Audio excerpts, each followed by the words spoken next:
pretty exciting. There's something I've never seen before. There's a beautiful NX Cub and an identical one with a gear on the front. Woo! We're gonna go fly that. Man, that's something new. Woo! They look exactly the same, but something's different. I'm not quite sure what it is, but one of these things is not like the other. What's the rest of that song go? Some of these things are kind of the same. Hey, Brad. Sure. Got the prop set where you'd think it would hit the ground, but with a flat tire and full compression, it still has 3 inches. But just for fun, hey, Brad, drop that thing. That's flexy. I can't see it, but it sure felt good. No, it looked good too. It looks so smooth. What's flexy? Flexy is sexy. Yeah, that big tail wheel that's in the wrong place.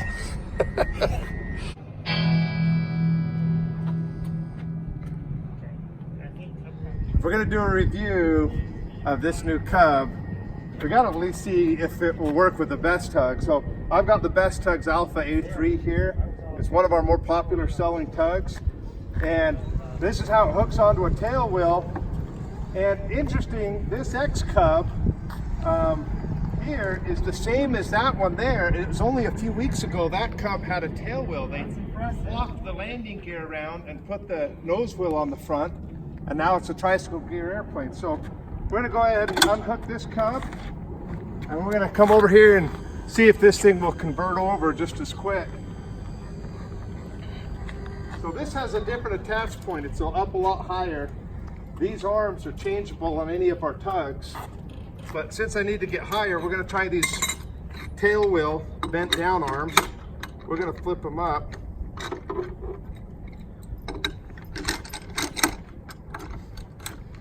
And this can be adjusted just like that. No tools needed to change the grip, but it looks like it's about the same.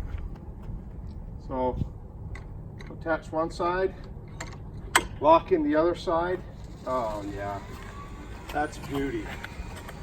I love it. Oh, if the first review of the aircraft before flying is will it work with an Alpha Tug? Well, yeah, Alpha Tug works with everything.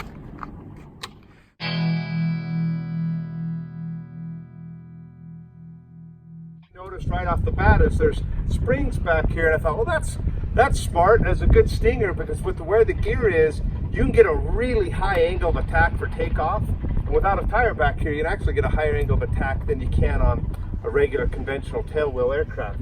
But the real reason that this is still on here, not only is it a good stinger to protect this, but it's because this airplane only a few weeks ago was a conventional tail dragger aircraft. They just left that on because this worked for now. And these horns here are to hook up to your springs and your tail wheel for steering. And so if this airplane goes into production, the exciting thing is you could switch back and forth, much like people switch from floats to, skis in the winter to wheels in the summer. Only this is a lot simpler switch. So hopefully that's the direction they're planning on going, because I love the fact that you've got a stinger on there, and then you could switch back and put your tail wheel on. What a testament. This airplane only a few weeks ago was an actual conventional tailwheel airplane, and that's how it flew its first part of its life. All right, here's another thing I noticed. Now, they told us they're going to bring this out and let us fly it and be some of their first market survey people to ever see it. And actually, I think we're the very first ones to fly it. I haven't flown it yet. But when I saw pictures of it, I wondered, is the nose wheel going to be strong enough? Because we've all taken airplanes in the backcountry. I used to have a 172. I flew all over the backcountry, and you worried about the nose gear. And then in a 182, I really worried about the nose gear because they have a problem with buckling the firewall. When I saw the pictures of this gear, I thought, well, I can't tell. Does it look spindly to me? Does it not? Is it strong? And I got to tell you, seeing it in real life and in person, this thing is beefy. This is not what you're used to seeing in a tricycle gear aircraft. This thing was built to take some serious abuse.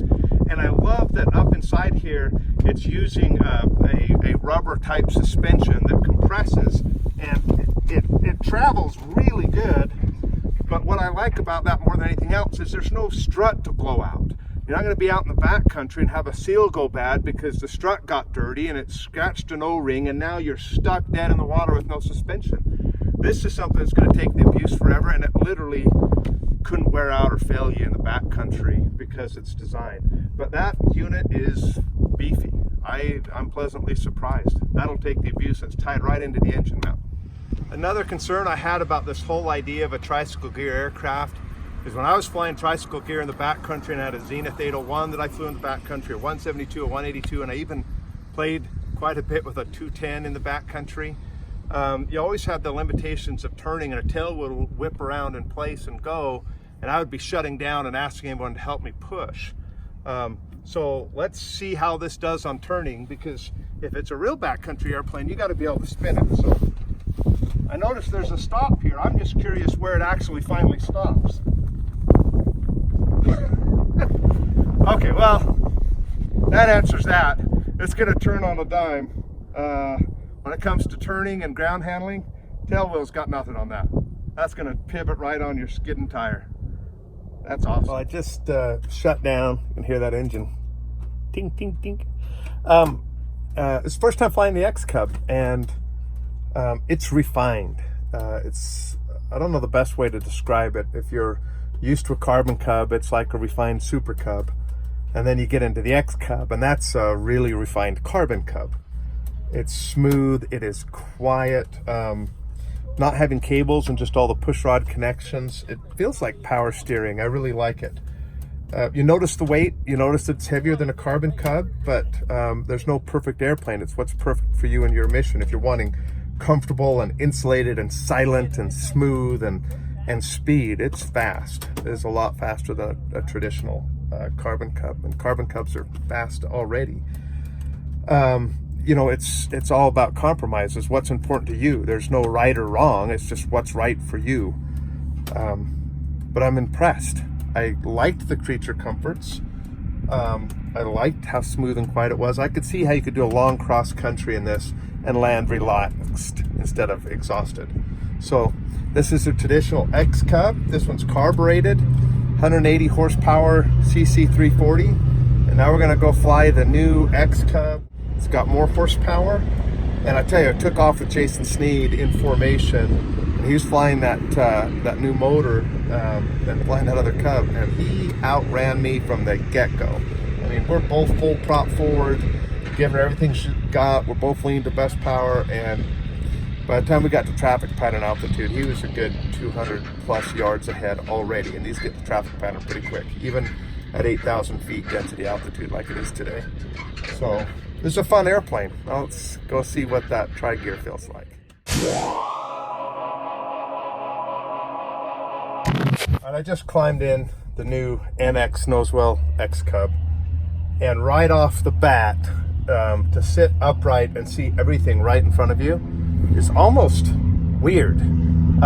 Weird in a good way.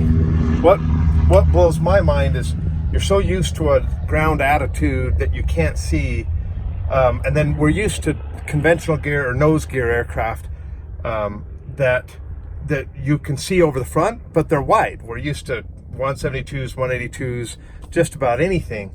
But to be sitting with a nose wheel on the ground, have all this visibility in a narrow airplane, the visibility, like for taxiing, a lot better than I would have expected. It's not kind of a big change. It's a big change. Now, it might not matter to you. Might not even matter at all. But I'll tell you, it's an unexpected, pleasant view from the front seat for maneuvering around on the ground.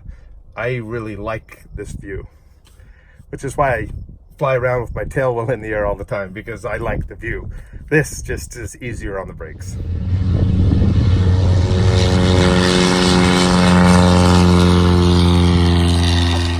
Of course I have it.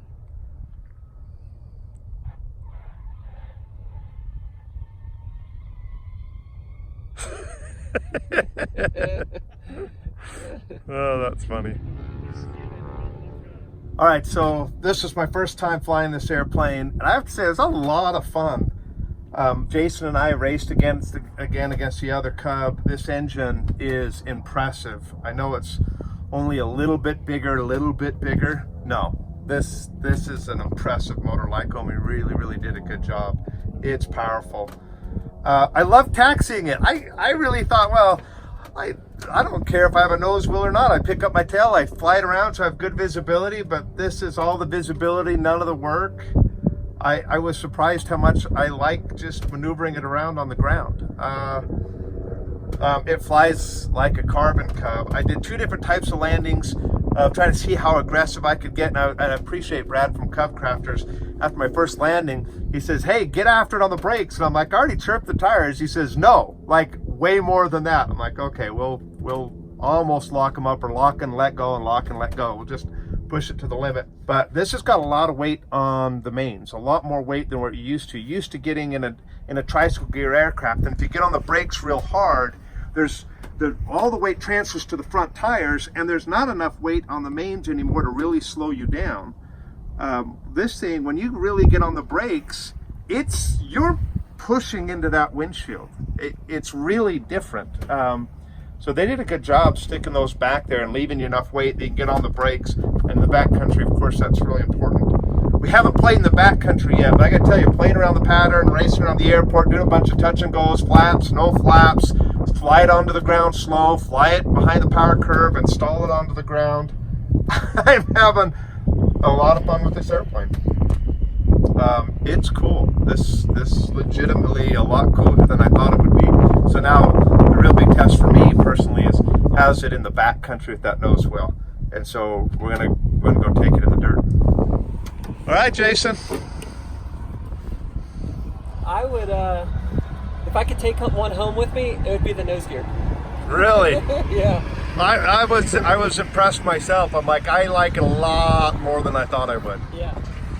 Yeah, it's more fun than you think. I liked it. Yeah. And that engine is pretty awesome. Yeah, it screams. It's not like, oh, it's a little bit faster. Yeah. It's quite shocking how much faster that engine is.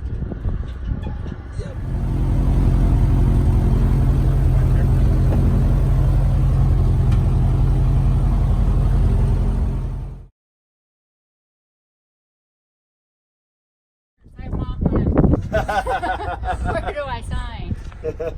I think there was method to you having her go fly that. You could sell your Carbon Cub for one of those. Actually, that one's nice too. But since you're building your other one, we got options. We got options. 2 Cubs needed in every household. Free. Cub Crafters, Carbon Cub, one for every child, one for every parent. It's the only way to go. What he said.